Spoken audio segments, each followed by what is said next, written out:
Billy Madison fue un rodaje bastante complicado, hasta tuvo que cambiar de director y fue en ese momento cuando entró Tamra Davis, que tuvo que enderezar la nave, tuvo que encontrarle la vuelta a un proyecto que no tenía mucho norte. ¿Cuál fue la solución? Dejar ser Adam Sandler. De esta forma logró sacar quizás una de las mejores comedias en toda la carrera. Y mirá todas las historias que tiene para contar. We now return to Mira Akien and Contre with our latest interview. I want to make you more of a also leading man, even though you are really silly. I just thought that there would be girls that like boys like that, and to try to make that and you want it because I needed that because you want the girl to like him. So you can't just have a guy that's totally a dork and not likable. I'll do each grade in 2 weeks, take the test, regraduate, prove to you I'm not an idiot, and then I get to take over Madison Hotel. I had a good relationship with Universal Pictures.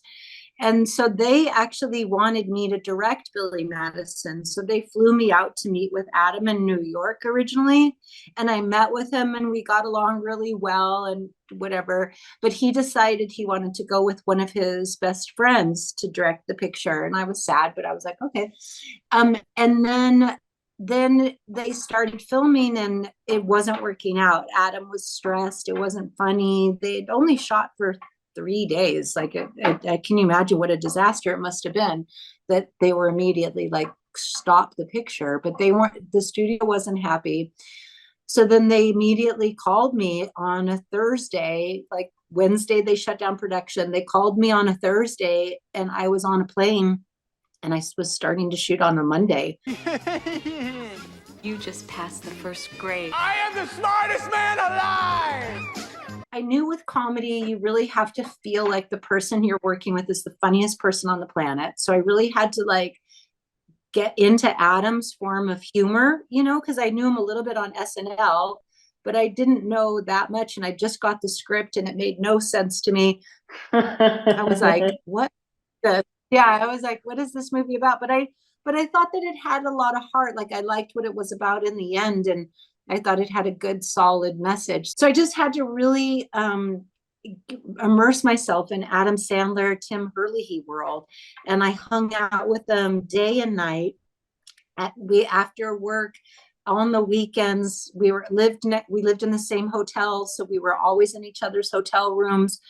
I had to like just immerse myself so I knew so I could quickly come up with what that language was for him and I to communicate, because we had to save the picture at the same time of like restarting it. You blew it! If you're gonna stay home today, you can help me shave my armpits.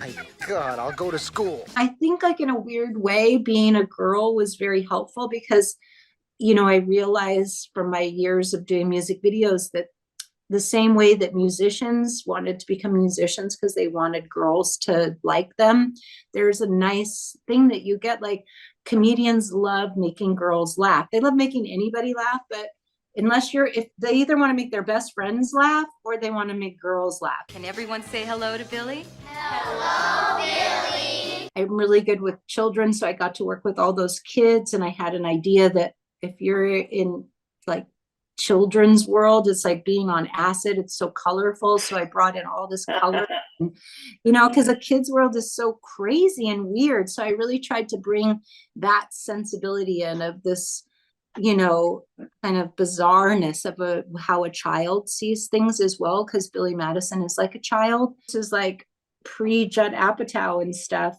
And it kind of came from me working with Chris Rock and knowing the Saturday Night Live idea of like, you get the script, like that was what was intended, and then you just do a comedy take. Then you just like, okay, fuck it, like just do another take and just do whatever you want to do and have fun with it.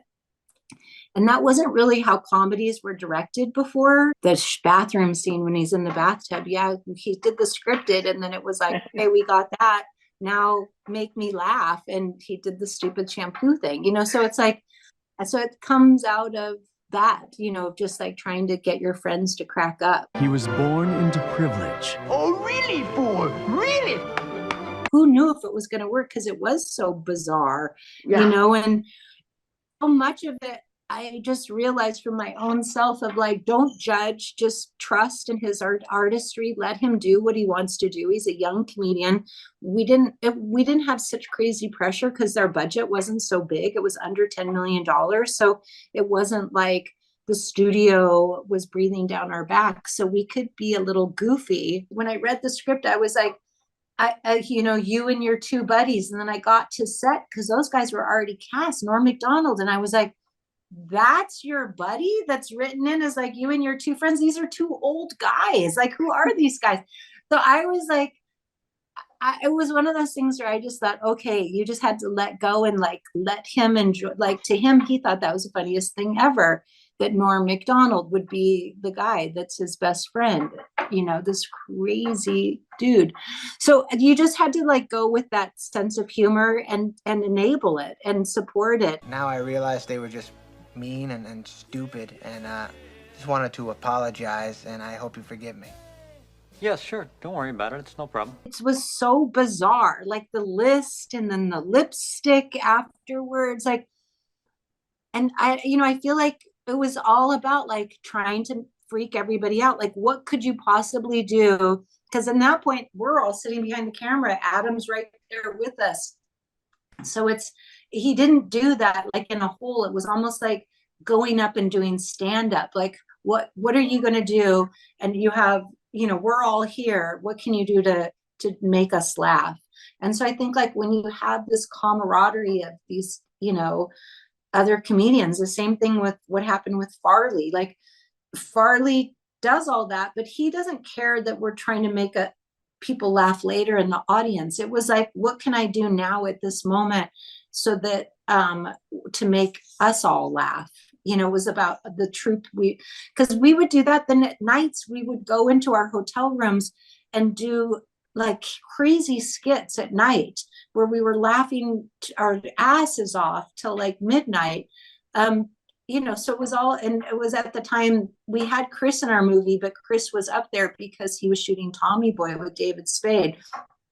So David was part of this group, and it was just this great group of people where we were just making, it was all about laughter. Now you're all in big trouble.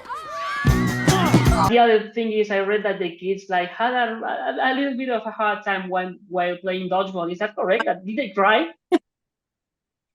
Yeah. So Adam calls me up the night before, like whatever, 9 o'clock at night. And he's like, Tamra, tomorrow when we do this dodgeball scene, I want you to round up the kids and find out who really will get hit, like make them volunteer, because I'm really going to hit these kids with the ball. So make sure you have their parents' permission. And I thought he was joking with me. I was like, Adam, that's crazy. And he's like, and he goes into this whole thing of how he's trying to convince me how hurting kids is funny. He's like, Tamra, it's so fun. If you hurt a kid, he goes, it'll be hilarious. People will be laughing. And I'm thinking the whole time that he's like just trying to, push my butt, make me laugh, like thinking this is the most stupid, crazy thing. Adam, what are you, crazy? And he's serious. And he's like, no, deflate the balls a little bit, because I'm really going to hurt them. I really want to see them get hurt. I hit some kid pretty hard, and he gets upset and he starts crying. And then the parents all come up to me. They're like, hey, what's the deal? And I was like, what do you mean? What happened? They're like, the kid, you nailed that kid. I was like, oh, no, that's the scene. I'm supposed to sound like a big guy, went back to school. I'm supposed to plug all these kids as part of the joke. That's exactly what he did. I had to get parents' permissions, like so if you're okay with your kid really getting hit, raise your hand. And they did. And each time those kids get hit, they break down in tears. They're cut right afterwards. They get hit and then buckle into tears. And I was dying. I couldn't even sit at the chair. I was having a heart attack. And he threw with all his force. He was having the best time ever. And it was like each kid would just get nailed and just collapse. It was really funny, but it was horrible. I was dying. We were dying. And you didn't want the parents because they were crying, these kids. So I had to then go make sure they were okay, but we had to keep, it was crazy. Oh, yeah. Oh, you're out.